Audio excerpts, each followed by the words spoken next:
Just went live stream. It's on my screen here too. So someone can help my laptop. So yeah, so Jesus is teaching 5,000. Oh, and sorry, everybody, I might as well be clear that what I mean by 5,000 is 5,000 men. In that time, in that culture, they didn't count women and children. Don't get mad at me. It wasn't my idea. I'm just telling you that's the way it was.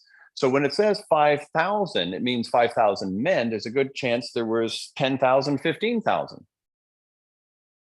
So then his disciples said, you've got to send everyone away so that they can eat or they're going to die.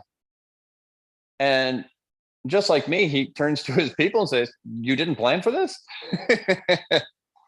I just gave him a Jewish accent. That seems fair. What do you want me to do? Come on, that was funny in a bad, inappropriate way. Anyway, so then he says to his disciples, what do we got?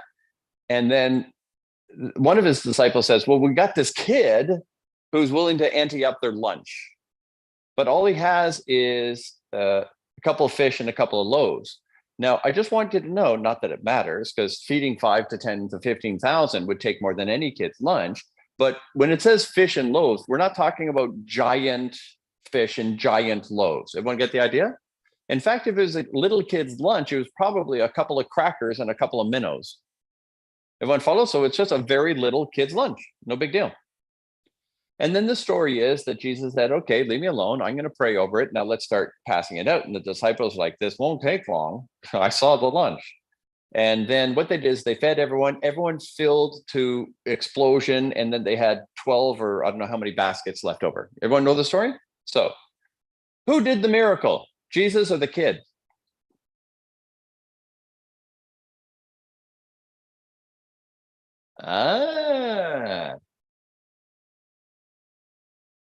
The kid anteed up the lunch. What have you anteed up? Whatever you put in the hands of divine, divine can take it from there. If I don't do my part, God won't do God's part. Whenever you ask God to do a miracle, he will ask you, what have you got in your hand? Don't ask me to do what you can do. I'm cool with doing what you can't do. I didn't give you all of your capabilities, all your competence, all your skills and abilities, all of your opportunities. I didn't set you up with all that I set you up for to you not do what you can do. Come on now.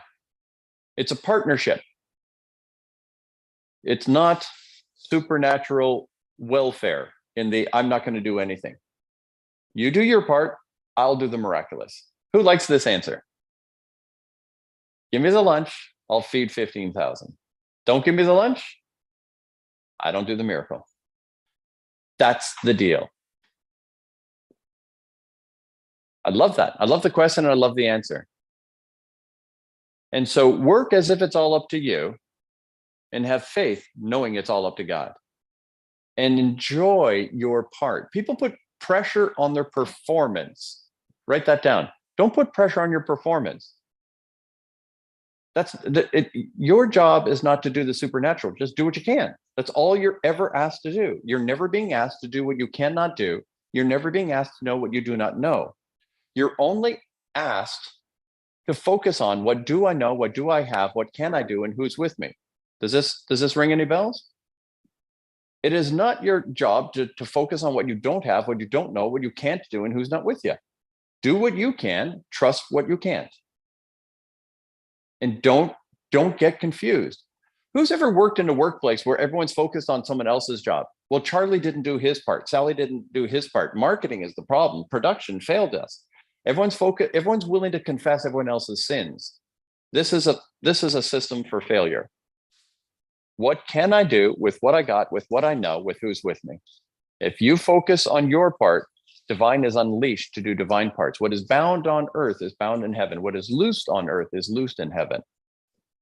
Work as if it's all up to you and trust because it's all up to God. Is that good? Woo! At that pace, I'll never get through all the questions. I have too much fun with each one. Okay, Augustine, hit me with another one. Who wants more? Who wants another? I don't mean coffee. Who wants another question? Let's do that. Okay, Augustine. Yeah. Uh-huh.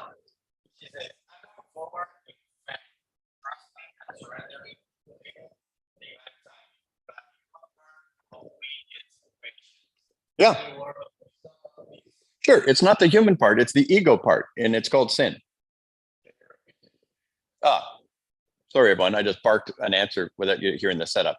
So say it again, just knowing that I can't recall too much at a time. So give me it in bits. Okay. So who was it? Oh, Susan Eckert. Well, then I got to be careful how I answer because it's one of my besties, one of my favorite humans on earth. So I'm going to be nicer now. Okay. So Susan Eckert asked. Go ahead. Okay. I'm moving forward in faith, taking the faith-filled actions. Yep. Trusting and surrendering and believing in divine timing. He expected me to memorize this and say it all the first time. Go ahead. But the human part of me gets impatient. Mm-hmm. Yeah, any words of wisdom. So it's not the human part, it's the ego part. And so there's two things. Number one, your soul is timeless. So everyone write that down. Our spiritual being transcends time, space, and matter. So it is curious that things don't happen immediately. So in a sense, it is not unspiritual to want things now. That is not unspiritual. That's actually spiritual because we're timeless. We exist in the spiritual being. Impatience or frustration is ego. Ego is demanding. And in a partnership with divine, you might want to remember that divine does not dig deadlines and demands. Divine is not here to be bullied. So to say, God, I want $1 million in small unmarked bills in a black leather briefcase planted on my doorstep by Thursday at 9 p.m. Don't fail me. God says, oh, aren't you humans cute? So divine timing is rarely our timing, and divine timing is always divine, which means it's always perfect. If you don't have it, it's because it wouldn't be perfect yet. And so it is an act of faith to say, I have this spiritual, immediate expectation, and then I'm reminded that I'm in this physical world, and God knows best. So where can I place my energies so that I'm not investing energies in frustration? But it is the ego that builds up that frustration. Now, if you say, God, I want patience and I want it now, God will also laugh at you. And what it says in the Bible is that God will gift you with patience through tribulation. You say, well, maybe I don't want it that badly. But God says the secret to developing patience is to survive so much that it's like, it'll happen when it happens. So if you want patience that way, God will happily bless you. But I would say what would be great is if we just simply said, okay, that one's simmering. Write that down. That one's simmering. One of my mentors says, put it on the shelf. So he says, once you've done the manifestation part of, I've clarified my vision, I've done my meditation, my prayer, I've done whatever method I use, and there's lots, and I'll be teaching more today. And then you've done your physical part, and then it's like, okay, that's as far as I can go. He said, what you don't want to do is stay focused on it and get frustrated. What you now do is put it on the shelf. And what I say is put it to simmer. Who understands that in cooking is more about time management than it is ingredients? Who knows that? If you're cooking a big meal, it's like, don't cook that too soon. Don't get that too ready. Get this. This has to simmer for this long, and this one has to. And when we're dealing with our perfect dream life manifestation, think of it like a good chef. I go as far as I can and then let it simmer. I go as far as I can and let it simmer. So you might have many miraculous pots on the stove, but instead of frustration, you're just very excited in faith that everything will come to be in perfect timing. I'll tell you, I'm dealing with something right now. I'll just tell everybody. I got an idea, a download that I don't know if it's a download or my insanity, but I got this idea. And it's the biggest idea of all. My other ideas are multi-billion-dollar ideas, if you want to do it economically. And this one's $1 trillion idea. And I'm like, oh, come on, I'm working on this other stuff. I can't have another, I can't take another vision. Who understands? It's like, God, stop blessing me with all these visions. Of course, I don't want God to stop blessing me, but increase my capacity to survive it all. So I've got this gargantuan vision that I'm just meditating on a little bit a day, just like grieving. You can only handle so much a day. And this idea is so huge. I'm just meditating on it a bit, doing a bit of research, praying, bouncing it off wise people. And while I'm doing that, and I'm now two or 3 weeks into this idea, it's so huge, it's mind blowing. I realized that there were gaps in all of my visions, very different visions, and all of them, this new idea fills all those gaps in.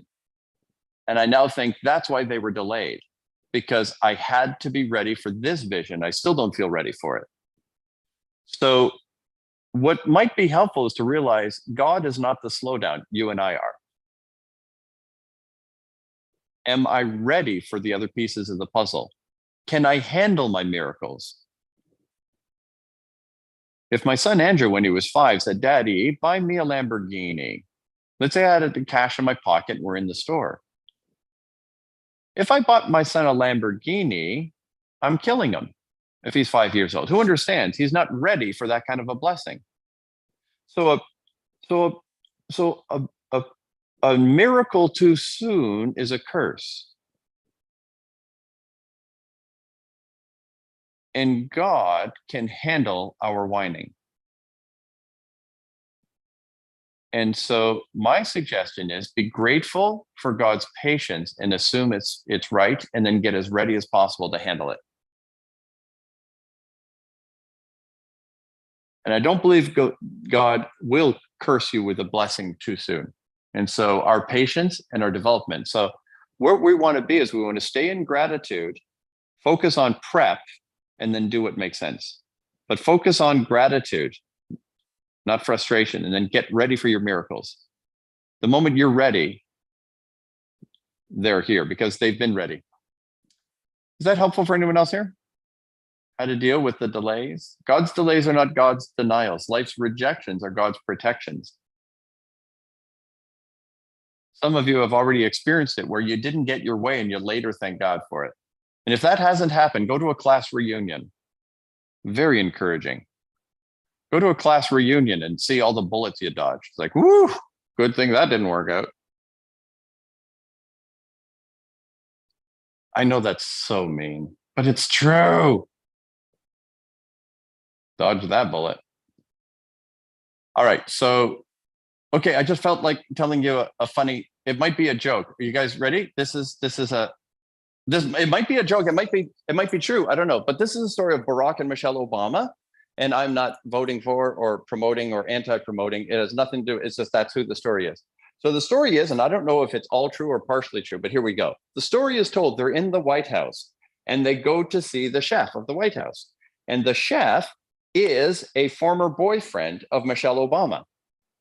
And Barack knew it, like they know him. And he used to date Michelle. That's the story I'm told. And so they catch up with their old friend, the chef who used to date Michelle.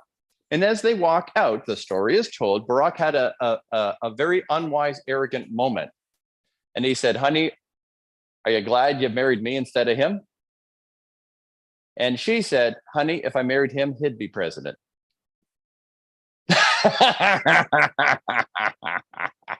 I love that story.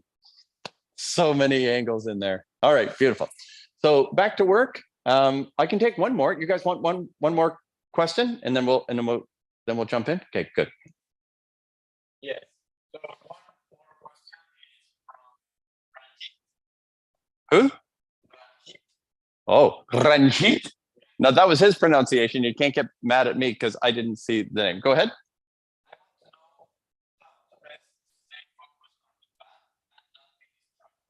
Oh, I want to know how to best stay focused on the path and not be distracted. So this is a huge, valid question. I want everyone to get this. Distraction is the enemy. We know the level of your commitment by the ease of your distraction. It is one of the greatest enemies. I've created a thing called the 4D horsemen of the apocalypse. And the 4D horsemen are 4D words that are how we get derailed and our lives get destroyed. Number one is distraction. Who would agree that distraction is way too easy? There's a million off ramps, there's a million places your energies can go. This is not our friends. So distraction is an enemy and it will seek to derail you. You don't have to be stopped, you just have to be distracted. Who understands that? The enemy doesn't have to make you quit, it just has to make you distract. It's very easy to destroy a great life through distraction. When Jesus was asked about the parable of the sower of seed, right? The sower of seed threw the seeds on the soil, and some grew up and some didn't. And long story, but he said some pop up and then get choked off. And they said, why? And he said, they're choked off by the cares of this world and the deceitfulness of riches. They're distracted. And so by the cares of this world, it's all the stuff that you could be distracted by, all the things you might focus on rather than the main thing. The main thing is to keep the main thing the main thing. I learned that from Pastor Bill. He said, the main thing is to keep the main thing the main thing. Did you get that, Jam? Yes, sir. The main thing is to keep the main thing the main thing. There's a million distractions that can suck your energy out of your dream life. And so be very mindful of your mind. So distractions.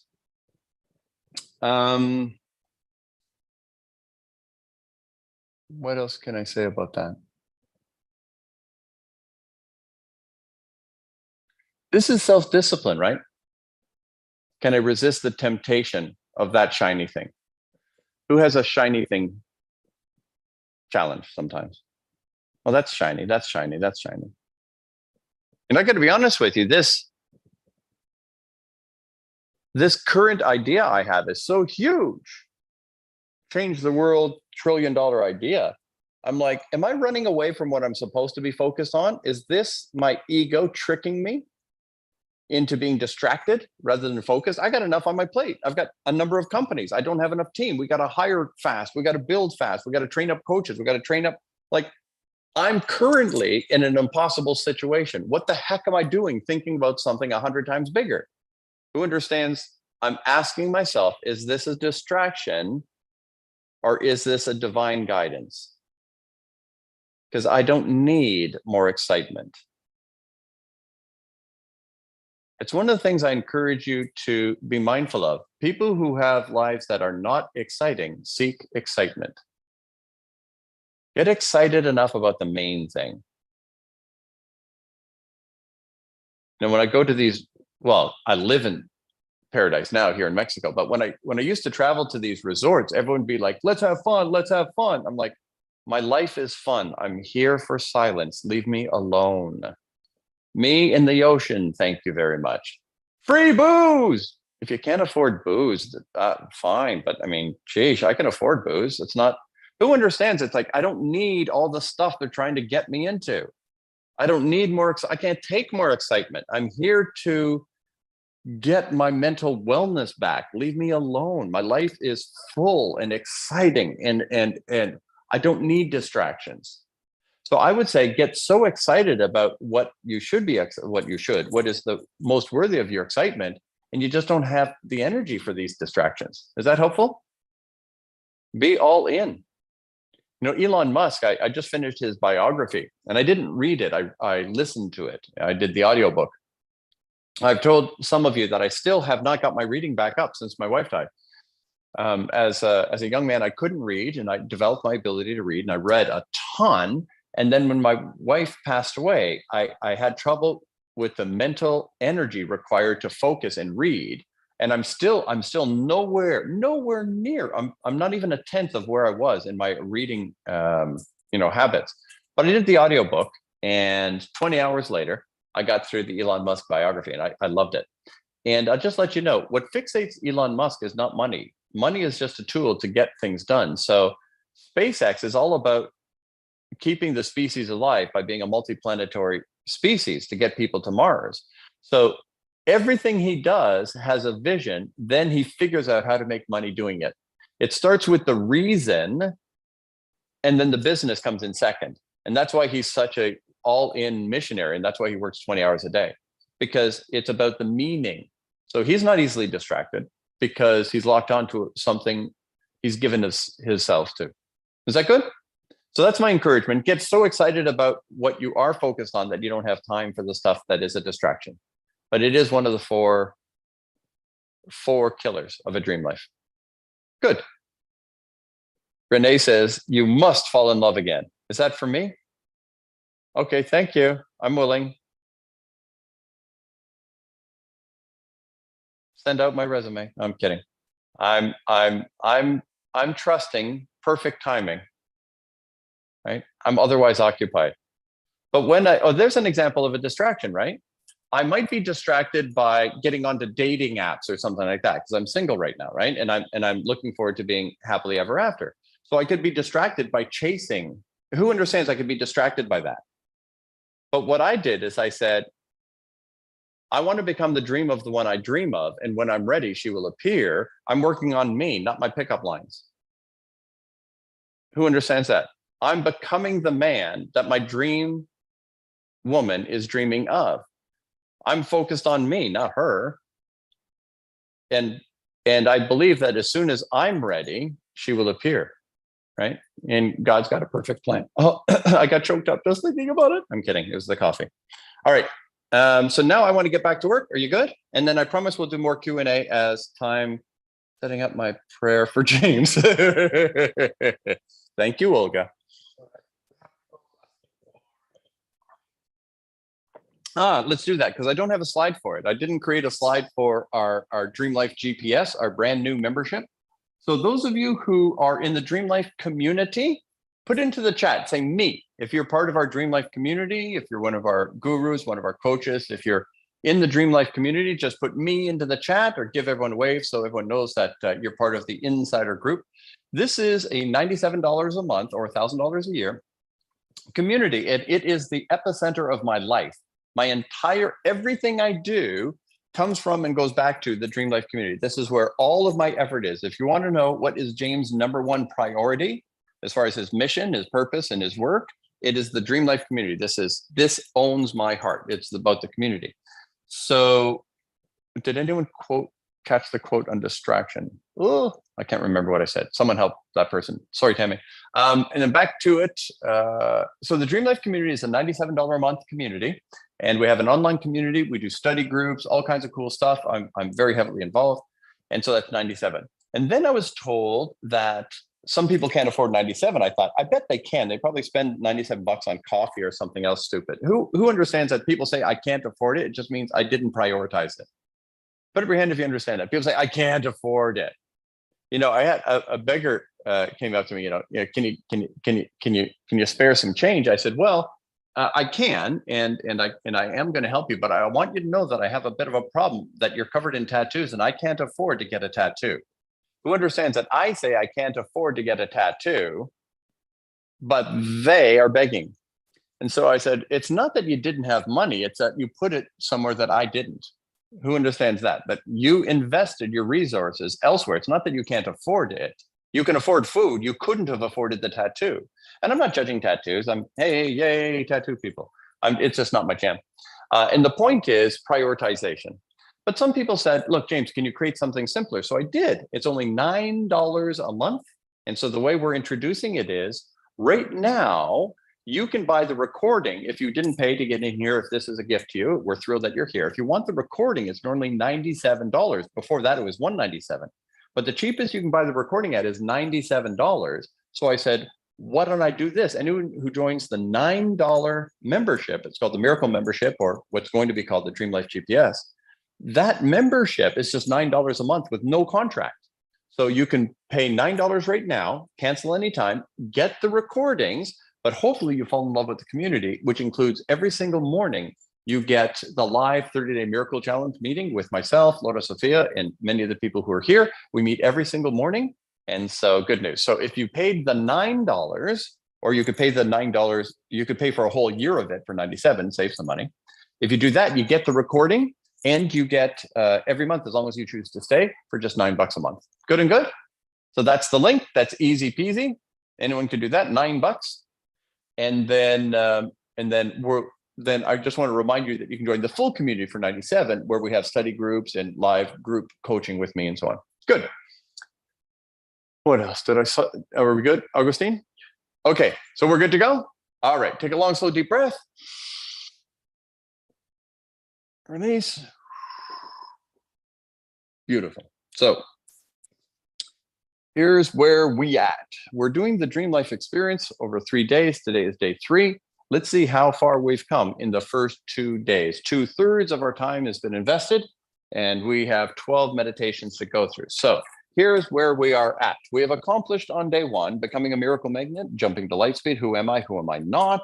That was on day 2, mental mastery, user's guide for your mind. We did that. And yesterday, we just took a glimpse at what do you want, and we're going to start here, which means we have meditation number 5, 6, 7, 8, 9, 10, 11, and 12 to do today. Everyone feeling relaxed? Who believes in miracles? Okay, who wants to hear my Southern preacher, televangelist voice? I say, praise Jesus. We are going to do all the chapters by the grace of God today. I love my Southern evangelist voice. I love it. And when I do what's his name? The guy who's really, really famous right now. Very positive guy. He's got like an effeminate twang. So it's an effeminate Southern. It's so fun. He says, I believe I've got Jesus' favor. I believe I have God's favor. And I just love that stuff. Well, whoever he is. Joel, yeah. All right. So beautiful. Love them all. They're all right. I'm learning from them. No disrespect intended. But entertainment is mandatory. Okay, good. Everyone good? Still love me? I love you. Okay, let's get to work. So first thing I want to do today is a bonus, like we don't have enough work to do. I want to talk about power. I want you to know that the number one reason why you are not more powerful than you currently, than you might want to be, the number one reason that you are powerless to the degree that you are powerless is because of your choice. Who can accept that I might have a point here? Are you open to this conversation? And I'll tell you why. You have been tricked, you have been manipulated, you have been abused by your ego to have a fear of responsibility. You are afraid of responsibility, and to avoid responsibility, you unconsciously, secretly avoided power. If you are powerless, you are not responsible. Put up your hand if you understand. If you are powerless, you can't be held responsible. Well, what am I supposed to do about it? Who the heck am I? And the more powerless we are, the less responsibility we feel. If you are unwilling to be responsible, you are unlikely to ever be powerful. I would write that down. If you're unwilling to be responsible, you are unlikely to ever be powerful.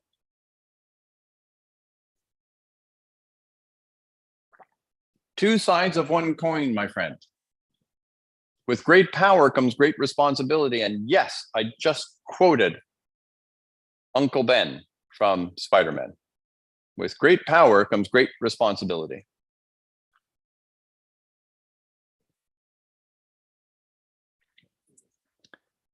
Dahlia wants me to repeat, if you refuse to be responsible, you are unlikely to ever be powerful, or something like that. To the degree that you avoid responsibility, you avoid power. Yeah, if you refuse to be responsible, you're unlikely to ever be powerful. Good. So then the question is, what is power? Oh, so let's get back to that. So let's just finish that thought. When I was a kid, it wasn't my fault that my clothing sucked. Put up your hand if you understand that. When I was a kid, I go to school, they say, that's a stupid shirt. I'm like, yeah, I told my mom, but she put it on me. What am I supposed to do? Right? You dress funny. I know. Management at my house sucks. And they say, your house is stupid and ugly. I'm like, I know. My parents, man, they don't have their shit together. Who understands it's not your fault? You're a kid. People say, what summer camp do you go to? I don't go to one. What's wrong with you? It's my parents. They suck. Who understands that as a child, you are not responsible because you're not powerful? It's not up to me. It's the house I live in. It's the clothes they put on me. It's the places we go on vacation. Don't judge me. I'm a kid. They throw me in the back seat. I'm not the freaking driver. You think I have power? Leave me alone. And so the more powerless we are, the more free of responsibility we are. And the more powerful we become, the more that is expected of me. You got it now? Now, the place where this is truly supposed to happen, the maturing process to shift from irresponsible child to responsible adult, was supposed to happen in those years called teenage years. Anyone remember that? The teenage years?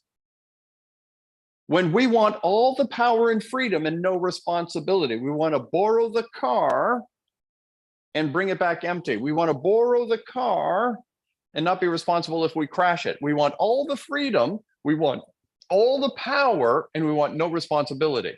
And it is up to the parents to say, okay, they come together.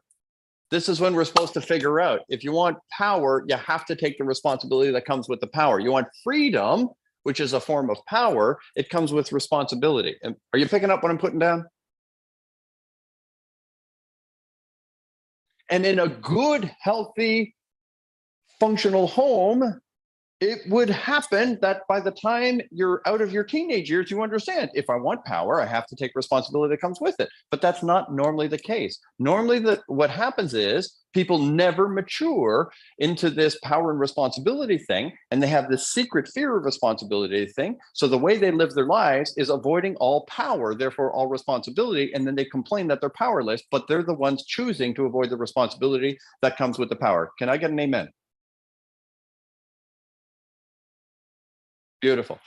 Team, would you be kind enough to put all the pictures at the front at the top? Remember how you did that yesterday? So I could see the faces of the front at the top. And if you could bring me more coffee, that'd be great. Okay, back to work. So power. So power comes with responsibility. So what is power? Let's take a look. So power is defined as the ability to act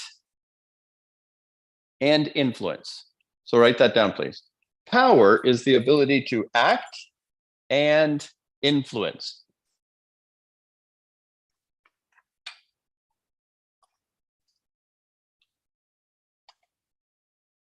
So if you want the freedom to act and influence, you must accept the responsibility that comes with that power. Does this make sense? Beautiful. No, you can keep trying. I believe in you. Sorry, everyone. I'm giving both power and responsibility to Augustine to figure something out for my screen. And he is accepting this power and this responsibility. He is not quitting. All right, so let's keep going. So if you desire to have power, which is the ability to act and influence, you must accept the responsibility that comes with that power. Pretty straightforward. So when we talk about the new rich, there we go. When we talk about the new rich, it's the ability to do what you want, when you want, where you want, with whom you want, as much as you want. Who would like that? You want the freedom to do what you want, when you want, where you want, with whom you want, as much as you want, which means you must accept the responsibility of that freedom and that power. Good and good? Now, the reason why I bring this up today is in this weekend, we are sharing with you, and we are sharing together, secrets to unlock supernatural power, literally. Who thinks that's pretty awesome? The secrets to unlock supernatural power. And by using the word supernatural, you might say, oh, is he going to put on a Superman cape?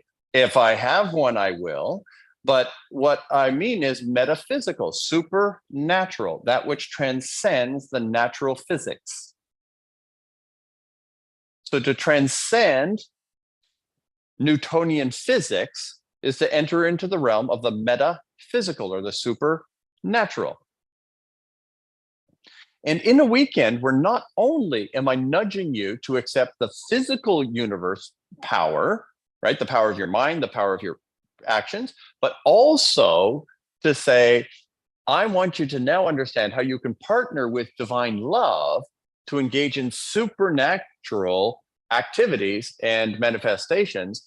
We are now not just nudging you on the normal world power, but the supernatural power. It is reasonable that we talk about the fear of responsibility. You understand now why it's paramount to talk about this today? Because you will subconsciously avoid accessing everything we're talking about if you maintain this fear of responsibility. Helpful? If you continue to fear responsibility, you will continue to reject power.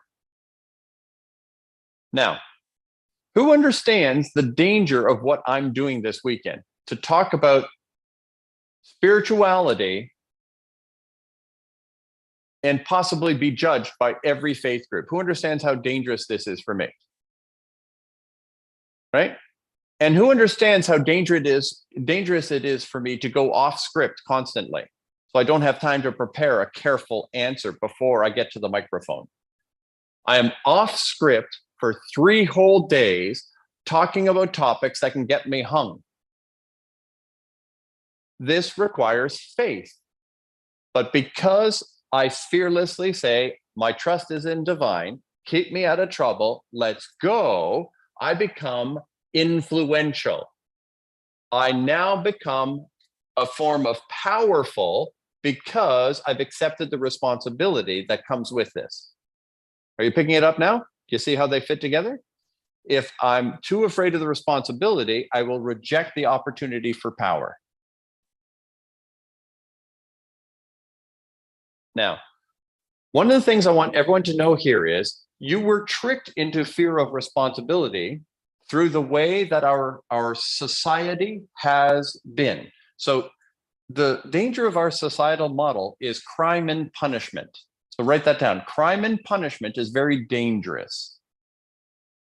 And what it does is it paralyzes us and we become afraid of making mistakes. Fear of making mistake is a paralysis that guarantees mistakes and failure.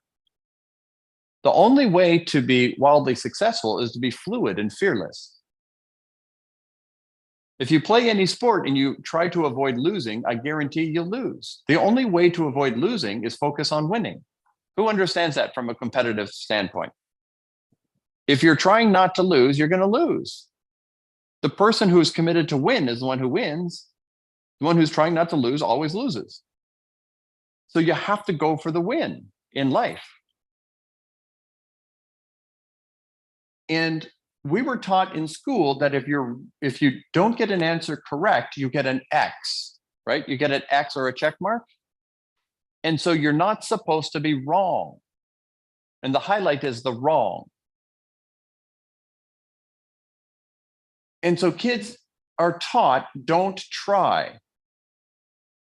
The more I avoid trying, the more I avoid failing. Who understands that we are discouraged from playing? You're discouraged from learning. The only way you learn is by making mistakes. All progress includes failure.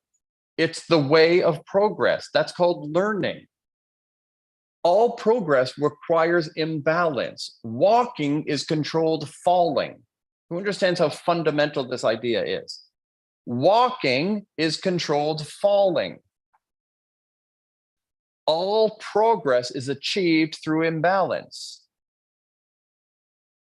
To avoid failure, you must avoid life.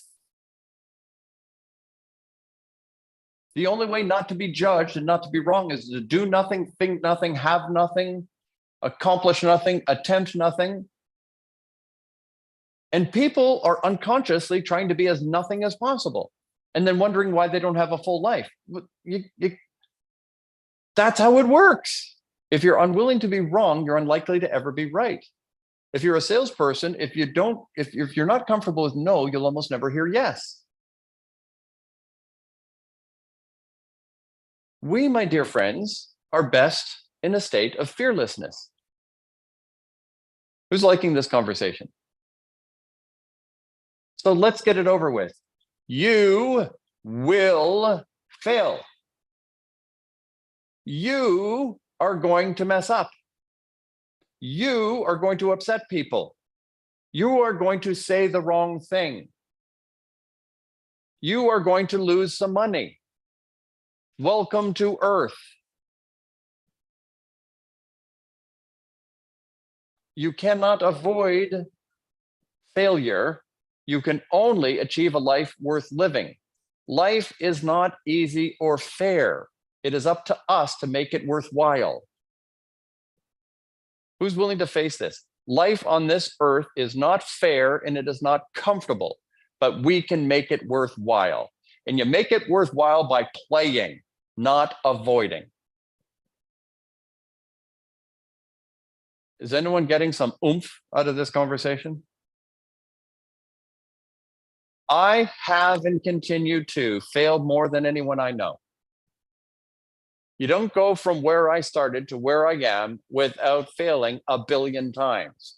I'm just the psychopath who keeps going for it. And I'm not a psychopath. You get a joke. I am crazy enough to go for it.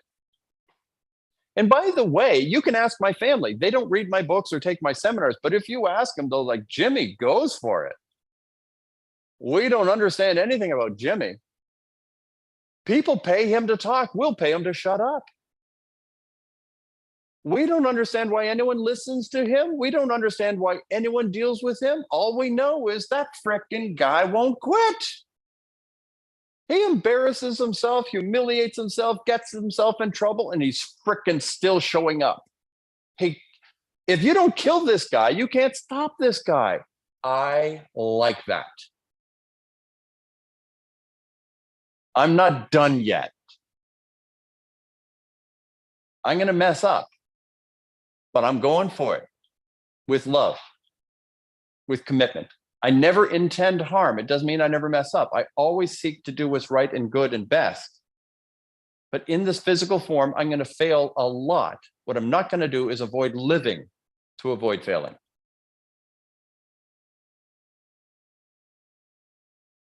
I'll do everything I can to minimize risk. I'll do everything I can to not hurt people or not upset people or not do anything wrong. But what I will not do to avoid it is nothing.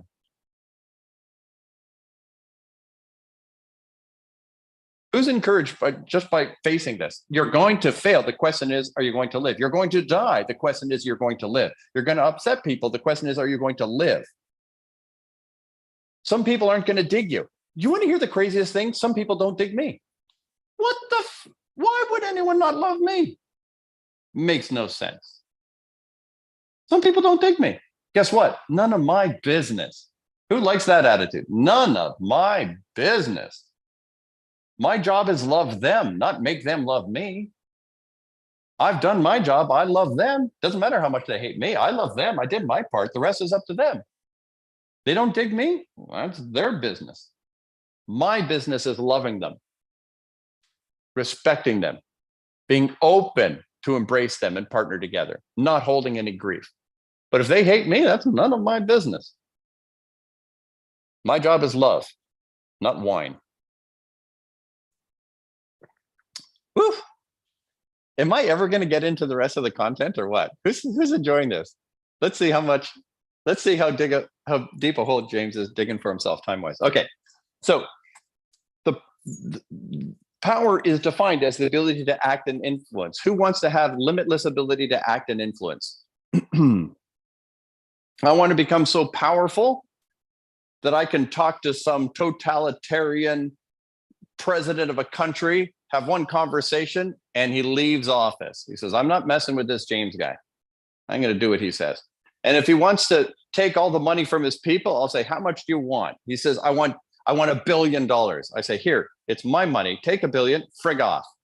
Give people their money back and make yourself invisible. Never go into politics ever on earth. Take the money and go away. I would like to be powerful enough to influence change. Who would like that? When I say, James, that sounds arrogant. I'm just giving it away. I'm not saying what I'm going to do with it. You get the idea? I would love to be able to influence change on any and all level. And I don't think it is moral to shy away from the possibilities. God will decide what I can and should do. I'm not going to decide what I can't do. Actually, that's something to remember. God will decide what I can and will do. I will not decide what I can't do. That's God's job.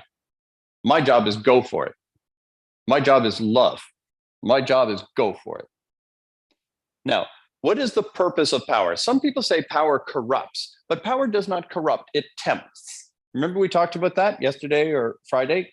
Power does not corrupt. Power tempts. Corruption is a choice. But when you have a lot of power, you have a lot of temptation. Right? If you're a drinker, you can drink more. If you're angry, you can be meaner. Right? The more money you have, the more imperfections can manifest, can magnify. So power tempts, but it doesn't corrupt. Now, the primary purpose of power is creation and compassion. How do we know this? This is the manifestation of divine power. The divine love energy of the universe is creation and compassion for its creation. Who follows that? The ultimate power of the universe is made manifest. Love is made manifest in creation and compassion. And I'm not saying it's not true about the father, but let's just think about the mother. Creation and compassion for her creation. Who understands that? A mother's love. Don't mess with Mama Bear. Who understands that? You do not mess with Mama Bear. Mommy creates. Mommy has compassion towards Mommy's creation. And it's the same with the divine love of the universe and is made manifest in both men and women. Power is synonymous with love. The power of the universe is love. And the purpose of love is creation and compassion. And when we are in alignment with divine love power, we are experiencing and expressing creation and compassion. We create and we take care of our creation. Whether that creation is a business, a ministry, a friendship, a family, we create and we pour compassion into our creation. And this is how we are wired. And if you can remember the Dream Life Pledge, it starts with, I am a creative and compassionate spiritual being. Who just made that connection now? I am a creative and compassionate spiritual being. God said, let us make man in our own image, in our own likeness. This is the likeness, not the ears and the nose. This is the likeness, creation and compassion, divine love flowing to us and through us for creative and compassionate purposes. And then how power gets abused is in control and consumption. This is the temptation. The primary purpose of power is creation and compassion, not control and consumption. And so if you want your power to grow, perpetually participate in creation and compassion and resist the temptation to control and consumption.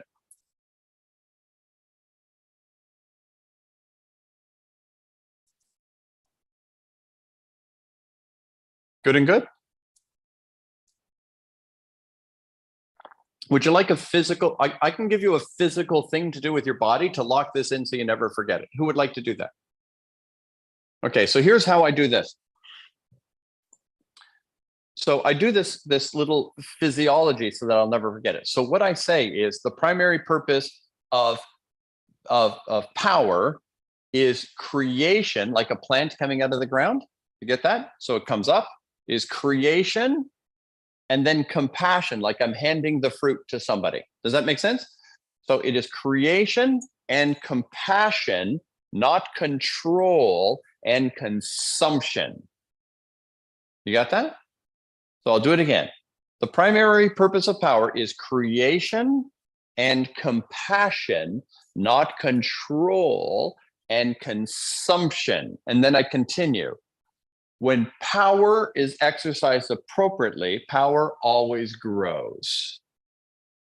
As long as I'm engaged in creative and compassionate ventures, my power always grows. Again, the primary purpose of power is creation and compassion, not control and consumption. When exercised appropriately, power always grows, right? When exercised appropriately, power always grows.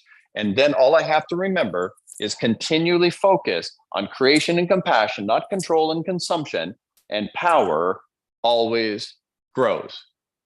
Give yourself a big amen on this. This is good and important stuff. I see some people holding up their phones to take pictures. That's cool.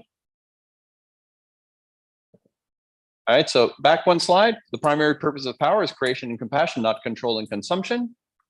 When exercised appropriately, power always grows. And that's the way it is with wealth, right? If I take $1 and I buy a bag of apples and I sell them all individually for enough money that I make enough money to buy more apples, I've now been creative and compassionate. Who understands that? Buy a bag of apples, sell them individually. My power just grew and people have been served. I was a delivery boy of apples. Everyone follow how simple business can be? Buy a bag of apples, sell them individually. Pretty straightforward. Then I can buy more bags of apples. And then this keeps going and keeps going. And then I get to the point where I can buy land and build a house. Now someone can live in this house. And then I rent out this house and they pay down the mortgage. Now my power is growing and people have homes. Who understands how creation and compassion is how we build an empire? Creation and compassion builds an empire. Beautiful. Now, what I want to do is I want to take a short break. And the reason is I want to be able to let this settle in and get ready to hit the next meditation. Are we good? Okay, good. So we're going to take 2 morning breaks, just so you know, two short morning breaks. I'll just give, is it okay if I give you like 7 minutes now? And then I'll give you a full 10 minutes later, like just 7 minutes, a little mini break. And what I want you to do on the break is not just take care of your body, but I also would like it, if you'd be kind enough, to revisit your what do I want list, right? What do I want? What are my desires? Because that's what we're going to be talking about when we come back. Okay, beautiful. Take 7 minutes, please. Take care of your body, and I look forward to seeing you soon.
Hello, hello, hello. Augustine, looks like the top of my head is cut off. Don't know if my eyes are deceiving me. Welcome, one and all. So, who's had a good morning? Who's enjoyed this so far? Let me ask you this, in all honesty, how valuable is this weekend for you? You know what I mean? How valuable is this weekend for you? Because I think this is so precious. Everyone in the world should be here. Who understands what I'm saying? Like, I think the whole world needs what we're talking about. Is anyone with me? I'm not able to see the chat. It's not scrolling.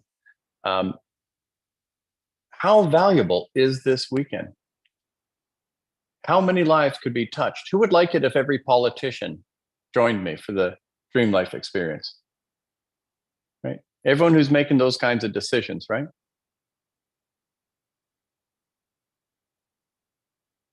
So the link that we gave you, and maybe I'll ask my team to put it in since I just thought of it. You know the one that's jamesmcneil.com/mm? MM stands for Miracle Month. And it gives everyone free access to the 30-day Miracle Challenge live with me every single morning. And anyone who joins today, I'll give them the recording. So people who you care about, you can send them that link. It's free with no obligations, nothing. And they get the 30 days live with me, do the 30-day Miracle Challenge with no strings attached.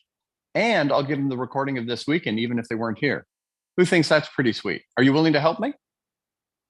Who's willing to help me out? Are you really going to send it, or you're just going to wave? Who's going to really send it out? So I ask you to send that out to everyone, because I'm doing my part, right? But it takes a community, it takes a team, it takes a family, right? So I'm going to ask you to partner with me and get that out there. You can put it on all of your social media. You can email it, text it to friends, and just tell them this is a guy who, whatever, say whatever you want. He's dead sexy. You can tell them the truth. You could say he's brilliant. You decide whether that's the truth. You can say it's thought-provoking, like whatever works for you, right? So I encourage you to please share that link, because I really think this is valuable. I've been having a great time. Okay, beautiful. So back to us. So now what I'd like to do is say, the next section I want to move into is what do you want? Oh, that's a beautiful cat, Susan. You know, cats and dogs and everything distract me. The other day, someone had a horse on camera. I'm like, I don't stand a chance with all these beautiful animals. That reminds me of a cat named Dusty. It was a homeless cat that we took in. All right, so back to us. Okay, so the next section is what do I want, right? What do I want?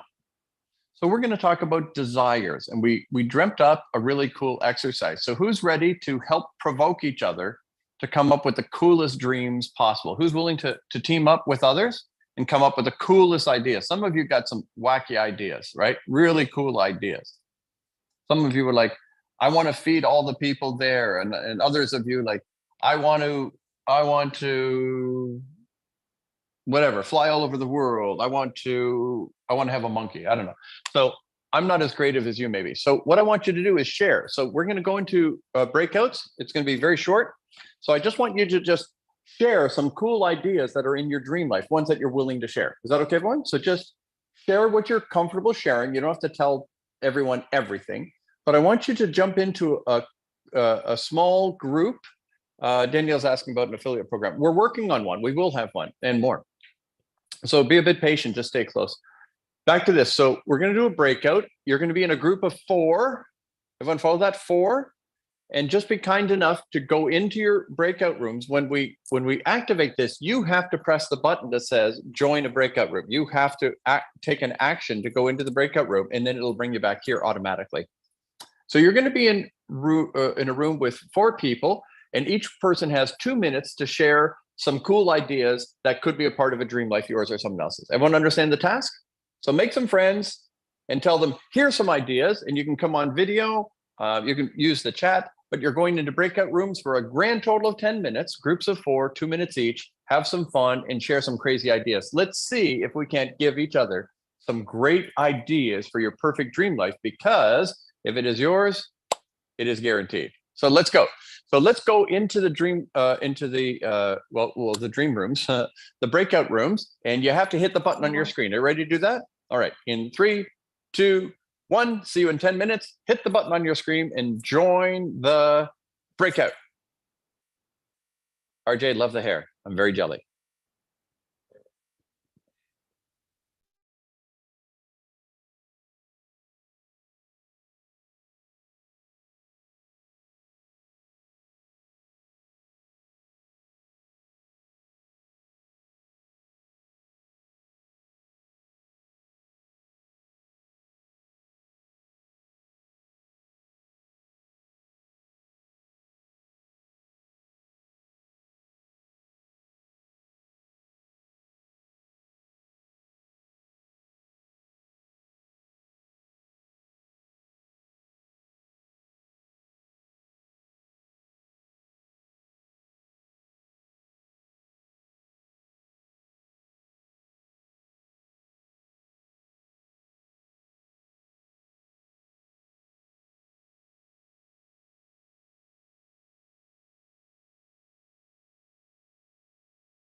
Hello, hello, hello.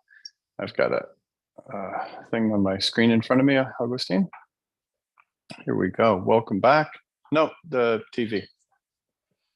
So, welcome back. Who made some nice friends? If you're able and willing, please put on your clothes and put on your camera. All you naked people, stay invisible. It's probably best for my focus. I'm ADHD and I'm a boy. And Augustine will be resetting it. So all of the videos are going to be at the forefront. So I get to see you. Everything's good. So, all right. So put something into the chat. What's a fun idea for a dream life? Go ahead. Throw something into the chat. What's a cool idea for a dream life? What are some cool ideas? Hopefully you gave some love to everyone in your group. You're not allowed to pick favorites, but make sure you stay in touch with cool people you meet here. These are the coolest people. So put something fun. I love Patty's idea. Start with the children for the next generation. Amen. Let's take care of the kids. How about creating a safe planet for kids? That'd be nice.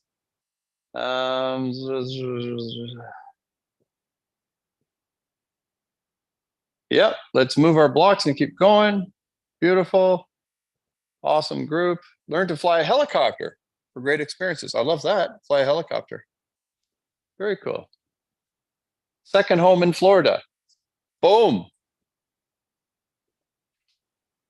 So, not to sound greedy, but I'm going to have my dream home in the tropics right beside the Dream Life Retreat Center, which will be right on the ocean. And then we have a Dream Life Retreat Center in Thailand second. And then the third one is probably Portugal. And then we'll be building Dream Life Retreat Centers as appropriate throughout the world. And each one will have a place where I can stay, of course. So I plan on having a place. My primary home will be probably Panama or Mexico, wherever we're going to have the first Dream Life Retreat Center. And then I'll have the homes in Thailand and Portugal or wherever. And then I'm going to have one in Miami and one in Canada. Why not, right? Why not? And so the good news is God will decide what's best, but I'm not going to decide not to go for it. Who likes that? It is not my job to stop myself. My job is to get the best inspiration I can and go for it. Oh, a retreat for women, helping them finding themselves again. You know what? The only events that really interest me are women's only events. Maybe it's because I'm single right now, but they don't let me in. Is that wrong?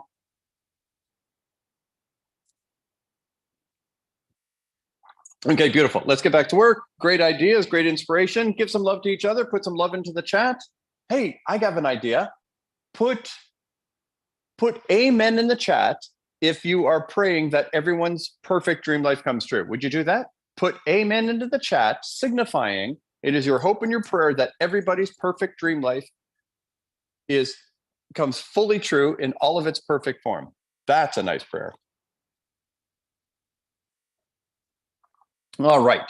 So let's do a quick recap of some of the things we've covered, and then let's complete the conversation around your perfect dream life. Let's remember, we learned on Friday, your perfect dream life is perfect, approved, prepared, paid for, and present. It is awaiting your permission. We live in a free will universe.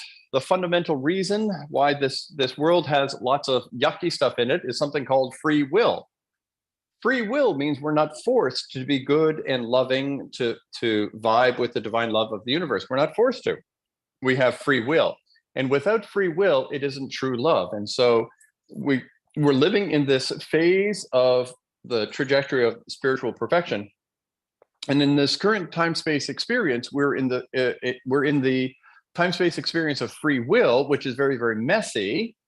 And so because it's messy and it's free will, the free will means God won't force you to be happy, healthy, and loving. Who understands that? These must be choices. You must choose to live your perfect dream life. You must choose to discipline yourself. You must choose to go for it. You are not forced to live your perfect dream life, but it is perfect, approved, prepared, paid for, and present. You don't have to earn it. You simply have to receive it. The work that we do is like unpacking the present that's already been given to us. Put up your hand if you understand that. The gift has been given you.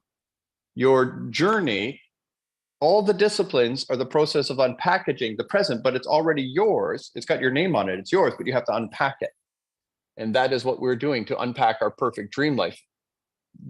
Your role is to say yes, remembering that you'll never be happier, healthier, wealthier, or more loved than you will allow. Who's willing to move away from all of your sad stories and all of your excuses and all the anger, bitterness, resentment, and only live a beautiful dream life here on? Who's ready for that? Drop the excuses, drop the story. I can't. It's not mine. Do you understand how many excuses I've decided not to use? Who understands that I've got all the excuses necessary? I have extreme ADHD. I have PTSD, complex PTSD. I have dyslexia. I have obsessive compulsive disorder. I have hypersensitivity, tactile and audio hypersensitivity. I have a dissociative condition. I have situational claustrophobia. You name it. I got so much junk. I got excuses from here to Nantucket and back. I just don't choose to focus on what I can't do. I'm fascinated by what God can do in a life that's willing to go for it. Is that cool? So to have your perfect dream life, you must be willing to be happy, healthy, wealthy, alive. You have to be willing to drop all of that negative energy. And then on Friday, we moved through meditation number 1, becoming a miracle magnet. And you learn the quantum breath, that meditation is to become familiar. You can become familiar with physical forms, this clicker. You can become with thought. You can meditate on thought forms, which is ideas, which is what we're doing this weekend. And you can become familiar with the formless, which is the meditation that we're familiar with, like transcendental meditation. Dr. Joe Dispenza's entering the quantum mind, pure meditation. And so and of course that one helps us. There we go. Number 2 is jumping to light speed. And that means having clarity of vision and letting go of the dead weight. In the physical world is measured by how much you can lift up, strength in the physical world. But strength in the spiritual world is measured by how much you can let go. Can you let it go? Who's willing to let it all go? Let go fear, let go resentment, let go frustration, let go your excuses, let go everything. And this is the path to the supernatural, to fall into the river, the Zoe River of abundant life. And to do that, we'll want to forgive ourselves and forgive others. This is the number 1 thing that people have told me of my work that changes their life. The number 1 gift I have for humanity is encouraging people to forgive. The number 1 issue is forgiveness. I was on a speaking tour with some super rich, super wealthy people. We were in Mexico. It was a Canadian group of leaders that came down, wealthy, powerful leaders, business and otherwise. And the man this guy has a knack for making money I've never seen in my life. This guy, if he tripped and fell on the sidewalk, he would fall into a bucket of cash. Who's met someone like that? There's nothing they can do that doesn't make money. If he twisted his ankle, he would win a lawsuit. There's nothing this guy could. If his soup is hot, he's going to be given a mansion. Like nothing can happen in his life he doesn't turn into millions. I've never seen anything like it. And he was giving a lecture, and he did an open Q&A. And someone asked him a question that annoyed him, which I found interesting, because he lost his temper. He went off script. And I want to encourage you, write this down. If you want to get the greatest truths out of people, pay attention when they're off script. When they organize their thoughts, they're going to tell you what they think is safe and impressive. But when they're off script, they're going to just reveal messy truth. That's when you get to find out. Like when I'm in the green room with super powerful, super successful people, you've seen the people I've shared the stage with. I keep pummeling them with questions until they get exhausted and tell me the truth. I just ask them and ask them and ask them. And I'll say, well, how did you know? How did you do this? How? Like a child. And finally they say, look, I don't know. I just keep making shit up and it works. They finally reveal the truth that they don't know their success secrets. They just make stuff up to appease an audience that wants a system. But the truth is, most people have secrets inside of them that they're not revealing through their books and their content. But when provoked, they might tell you.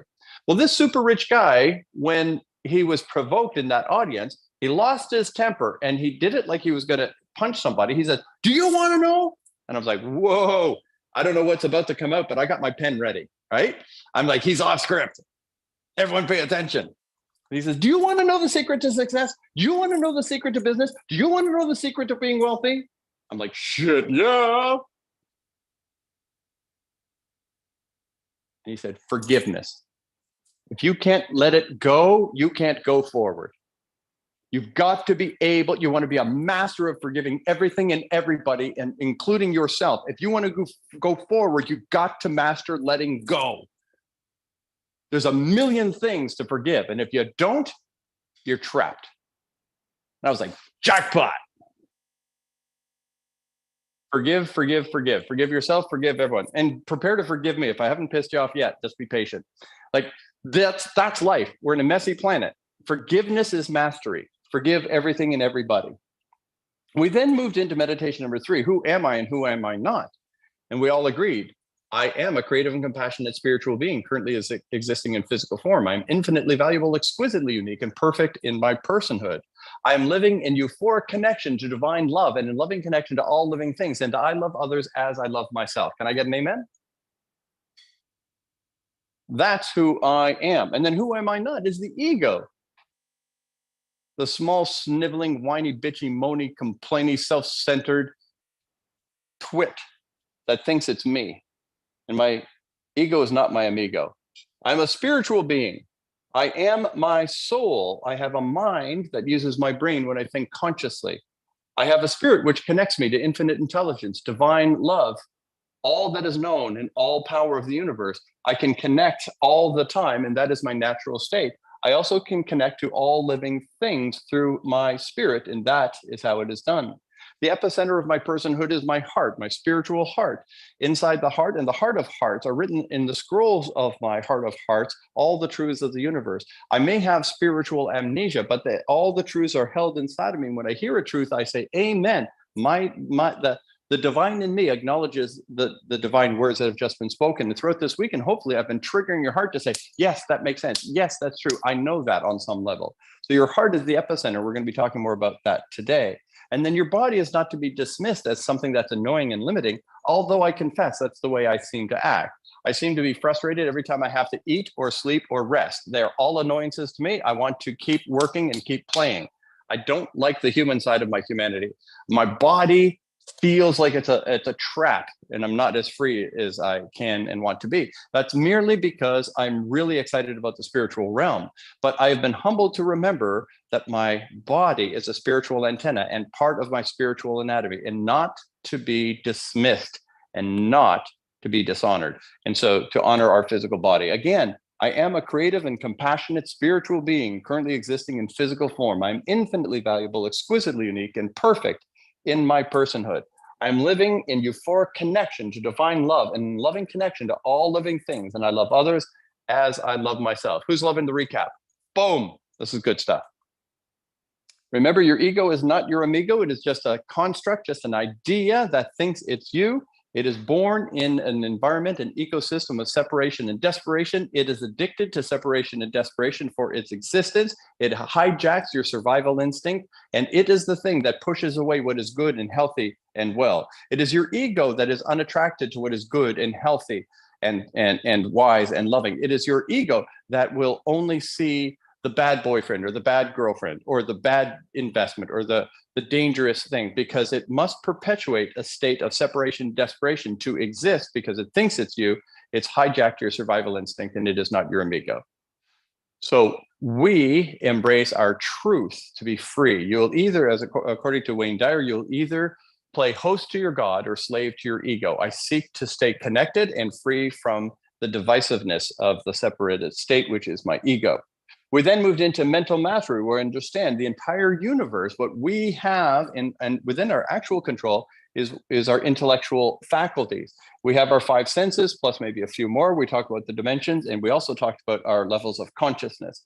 We reminded ourselves that our intellectual faculties, that which we have most control over, which affects everything, is our memory, our reasoning ability, our imagination, perception, will, and intuition. And we walked through that yesterday. And of course, my drawing was way better than the professionals. So we had a professional artist, and she actually hired a fitness model to stand in front of her to draw the blue guy.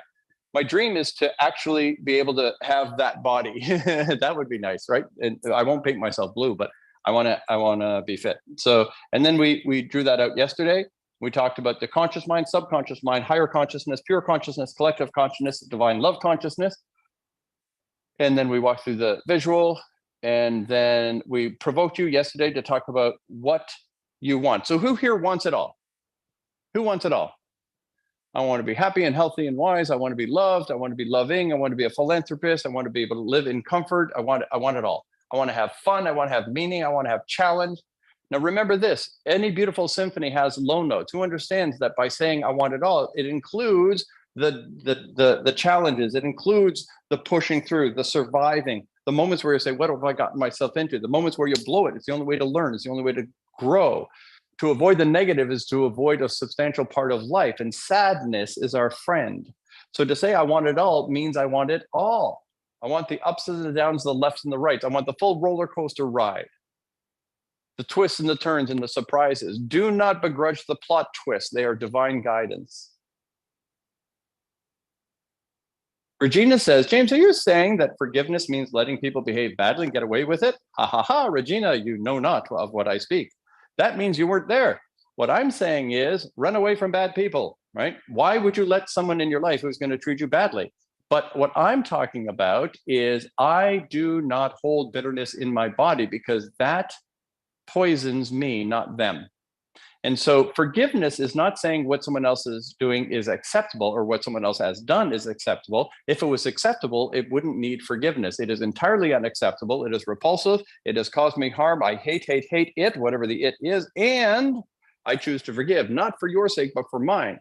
To maintain anger, bitterness, resentment, hatred is to daily drink poison, hoping the other person dies, but they're not the one drinking it. They're free. You are not. Forgiveness frees you from the prison and moves the responsibility from you to them. They may not feel responsible because you're holding their responsibility in your body.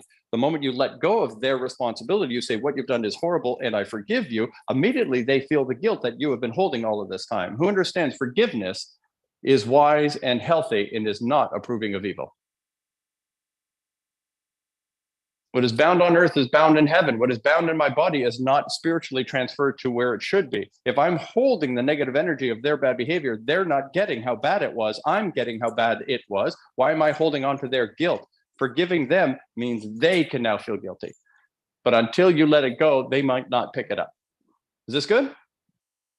So thank you for the question. Hope you don't mind the tone of my enthusiastic response. So I want you to have it all. I want you to have freedom and fun, meaning and purpose, adventure and challenge, the richness of it all. I want you to enjoy a perfect story as far as family, friends and fun, faith, your spiritual journey, fitness, to be dead sexy. Farm is how you earn money, right? Farming is I was going to say it's the oldest profession, but some people say something else was the oldest profession. Anywho, farming is a fundamental career. And so when you farm, you earn money. So this is the earning of the money, distinct from finances, which is how you manage money. Two very different things. And what you don't want to do is work for money. You want to work for meaning. I encourage you to move into the direction of, I don't work for money, I work for meaning. And so my work is for meaning, not for money. Who understands that I'm doing this because I love it and it's my calling rather than for a job? Who can sense that this is past a 9 to 5 for me, right? And Elon Musk doesn't work 20 hours a day because he's desperate for lunch money. He's doing it because he's trying to save humanity. And so he's found the meaning past the money. And if you don't add meaning to money, you won't maintain the motivation. Because once you have enough, you have enough. But I want you to go to the moon and back with all of these, including philanthropy. And don't tell me it's spelled wrong. I have dyslexia, but I know. But everything else started with an F, so leave me alone. I want you to have a dream life vision for all 7 key life categories. I want you to experience love, joy, peace, purpose, and prosperity all the days of your life. And I want you to have it all. Pop quiz, hot shot, here you go. What do you want? Write 10 things right now as fast as possible. Go. Go ahead, write 10 things. Fast, fast, fast. What do you want? What do you want? What do you want? What do you want? Quick, quick, quick. 10 things.